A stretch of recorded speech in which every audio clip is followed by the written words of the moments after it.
rehab right now where I volunteer at. And something here on this snow that I've never heard of before.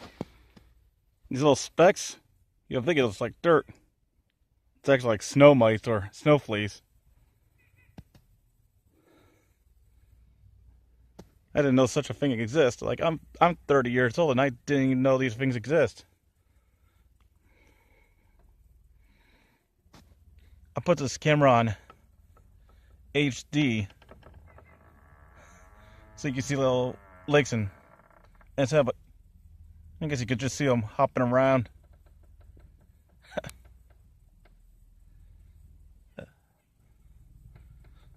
Saw some of them hopping around over here too.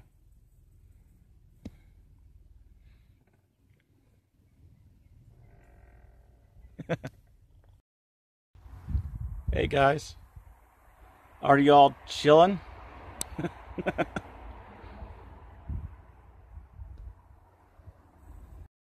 So I'm out here having lunch right now, and 1 week ago there was that announcement for Smash Brothers of Byleth being the 5th character. Now, when I did the video last week, you know, it was before I saw any other people's reaction videos. And my reaction was, you know, just after watching the video itself.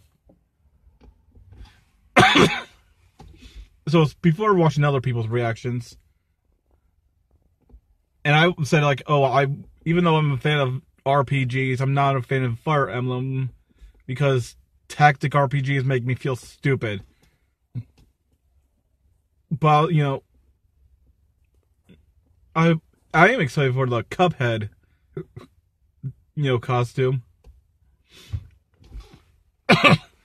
But, you know, after, you know, spending a week of hearing other people's opinions and watching their reactions, let's just say promiscuous women were furious. Prostitutes were upset. Hoes were mad.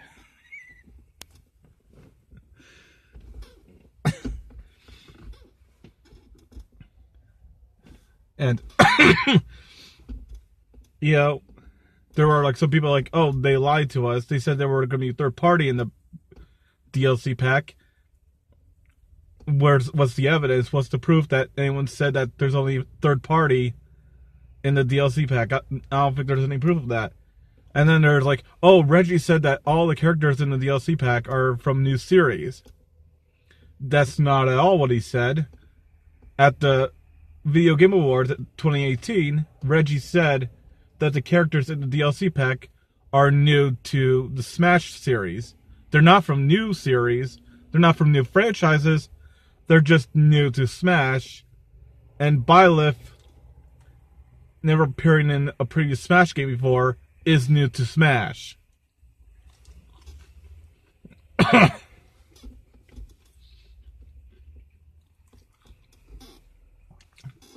Taking a bite of a cheesy bite right there while I'm talking.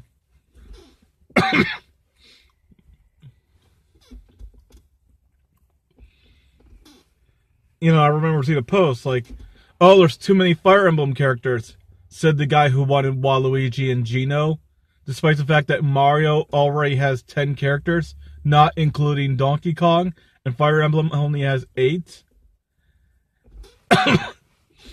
There are too many sword fighters, said the person who wanted Sora, a character that wields a sword that looks like a freaking key. What's up with all these anime characters? Not realizing they're playing a Japanese game created by a Japanese guy, developed by Japanese people, a Japanese company that features characters, a majority of them, from Japanese games. Oh no, we can't have those anime characters.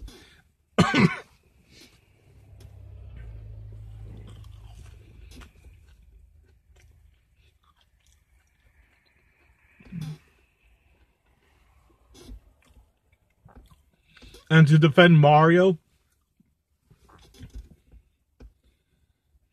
they're like, well, Fire Emblem has characters that play the same.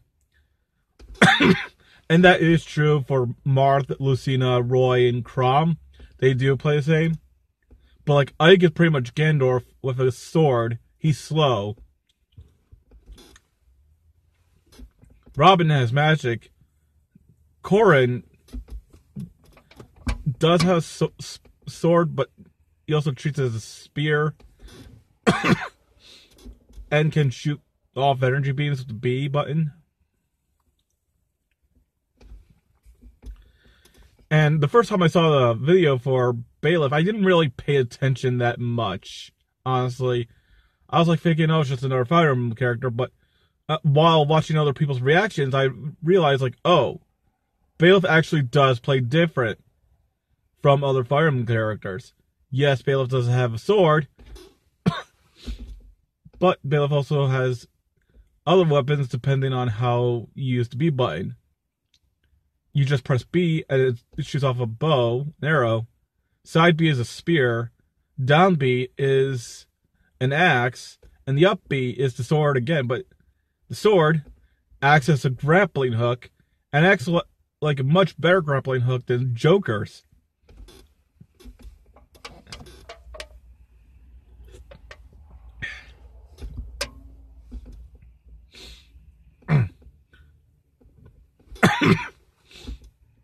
And most of the hate for Byleth is mostly because Fire Emblem, or let's say RPGs in general, especially JRPGs, are not that popular in the US, like how shooters are not popular in Japan.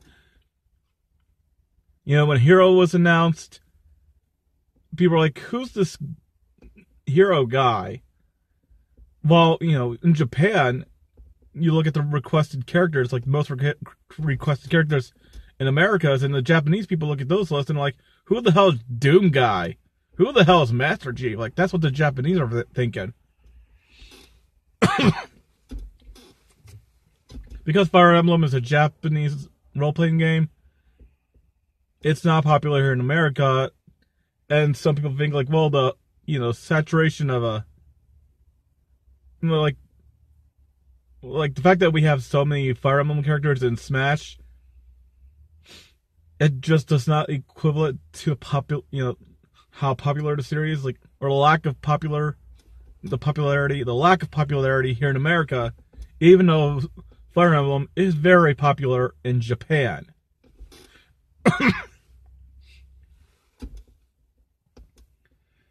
And some people's like saying, like, well, if Byleth was like the second, third, or fourth character, it wouldn't be as bad.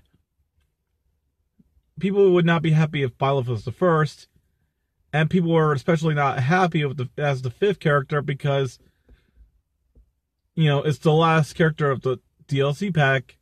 For the longest time, we thought there was only going to be one DLC pack, and this was going to be like the final character before it was announced that there's going to be more characters.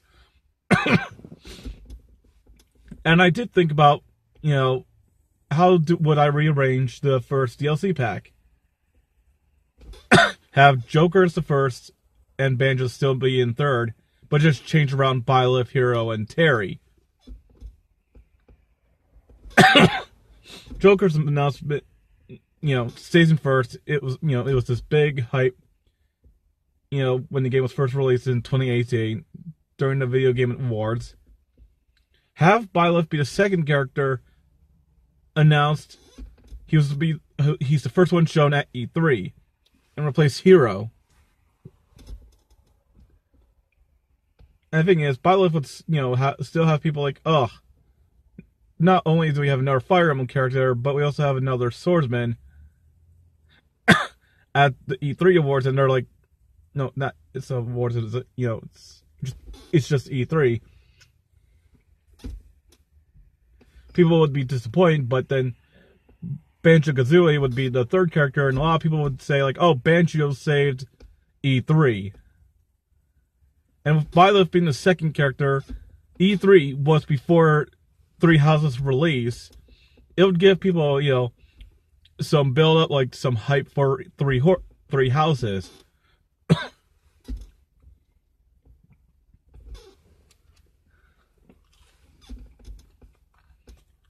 The fourth character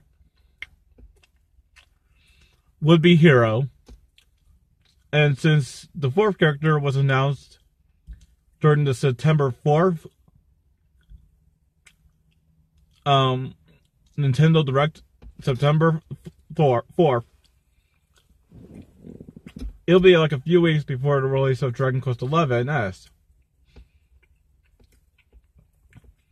It'll get people to be familiarized with the Dragon Quest series,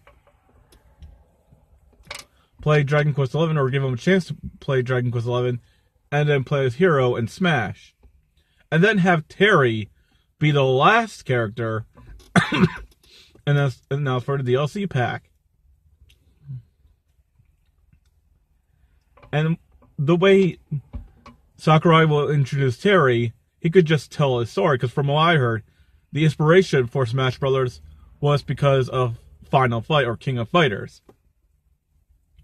You know, Sakurai would tell the story like, oh yeah, when I was younger, I was at the arcade, and some dude and his girlfriend came by, challenged me to a game of Final Fight or King of Fighters. I kicked his ass in front of his girlfriend, and it gave me like an idea like, oh, I should make a fighting game of my own. And that's how I made Smash Brothers. And he could just then follow it by like, this is the character that inspired Smash Brothers, and it's, you know, and it's the Terry trailer. The Smash invitation going for all the King of Fire characters, and on to Terry.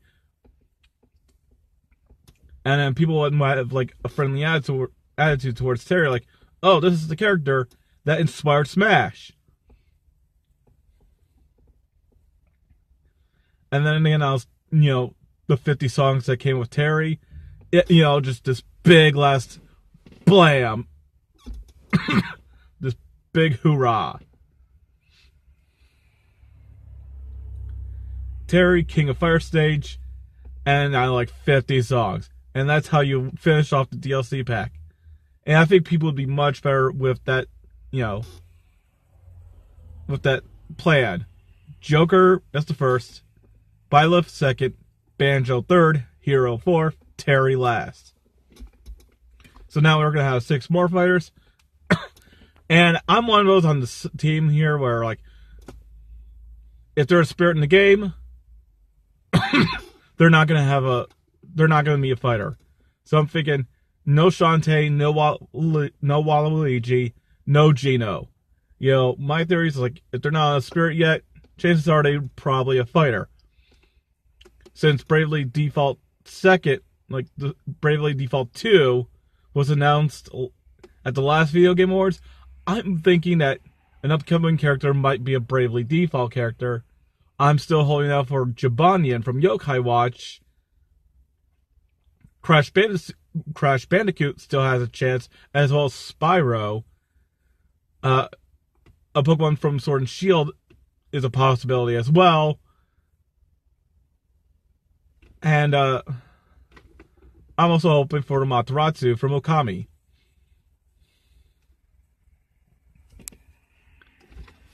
Yep, that's all I want to say. Have a nice day, folks.